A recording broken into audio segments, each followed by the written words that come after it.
Hey guys, welcome back to my channel. আজকে নিয়ে এসেছি তোমাদের জন্য একটি ছোট্ট ভিডিও নিয়ে।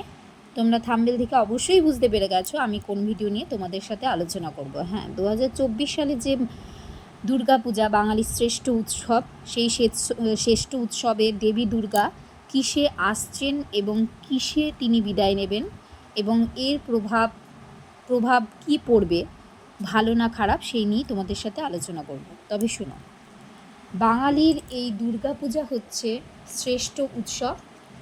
এই দুর্গাপূজার কাউন্টডাউন ধীরে ধীরে শুরু হয়ে গেছে। দুর্গাপূজার অপেক্ষায় বাঙালির মেগা উৎসব, আবার নানা দিকে প্যান্ডেল বাঁধার চেনা ছবি। তারপর ঠাকুরের আগমন, ততক্ষণে কাশের বন কাঁপবে।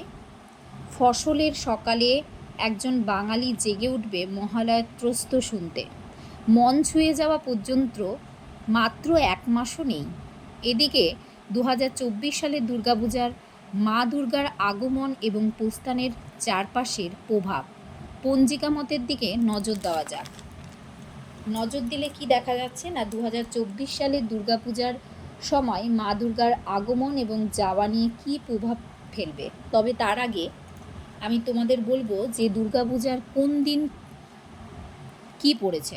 এবছর মহাপঞ্চমী 8ই অক্টোবর 2024 সালে পড়েছে, মঙ্গলবার পড়েছে, এবং 9ই অক্টোবর 2024 পড়েছে মহাষষ্ঠী, বুধবার পড়েছে, এবং 10ই অক্টোবর 2024 সপ্তমী পড়েছে বৃহস্পতিবার সপ্তমী, এবং অষ্টমী তিথি পড়েছে 11ই অক্টোবর শুক্রবার পড়েছে, এবং 12ই অক্টোবর নবমী তিথি পড়েছে, দিন পড়েছে শনিবার।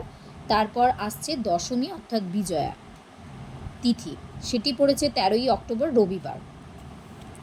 দেবী দুর্গার আগমনের প্রভাব, শাস্ত্র অনুসারে ঢেউ বা পালকিতে দেবী দুর্গার আগমন বা প্রস্থানের ফলে মহামারী ও দুর্ভোগ দেখা দেয়। ঘোটক বা ঘোড়ায় চলাফেরার ফলে ছত্রভঙ্গ হয় এবং বিশৃঙ্খলা দেখা দেয়।